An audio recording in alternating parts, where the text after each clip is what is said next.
Ba yung adlaw mga kasahons paingon di ko ni sa ubos para mag-praise and worship ni karong gabi. Nga pasensya ka naglisod at ani wa mo tay kamera nga 360. Nga syempre amo dang i-prepare ang mga amplifier, sound system ug ang mga instruments. Nga salamat sa akong mga side gig ani si Mateo ug si Flavio. Na kung wala sila mabugat yun siguro ko ani. Nga ginabuhat nimo na yung visitation hapit na maabot ang pista sa mga matag GKK. Nga kami day ang mga charismatic renewal apostolate ug ginatawag og CCRA. Nga paingon na dimi sa GKK Purok Uno Santo Niño ani kabinuwangan. Nga syempre pag-abot amo dang gi-prepare ang mga gamit nga gamitonon sa pagdayeg sa Ginoo. Nga kauban ako sa music ministry nga si Walter ug si Nifer. Daling dapita wala ang among drummer nga si Erwin kay namagud sa importante nga gilakaw. Nya nilad kay sa pamati ba nga ang mga batanon maghiusa og pagdayeg ngadto sa Ginoo. Kauban ang mga katawhan diri sa GKK Santo Niño Purok Uno para maghalad og mga pag-ampo sa mga umaabot nga kapistahan o mga katuigan. Nya nindot jud kay maapil kag mga ingani kay ang mga bugat nga imong gidadala sa imong kagalingon magaanan. Nya mao ni akong kauban sa tugtugan ang gitarista ug ang bahista.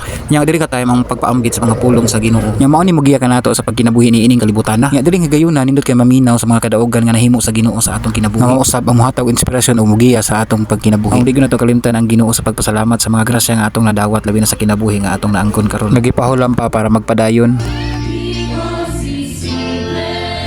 Nya siyempre ato pong awitan ug sayawan ang Ginoo.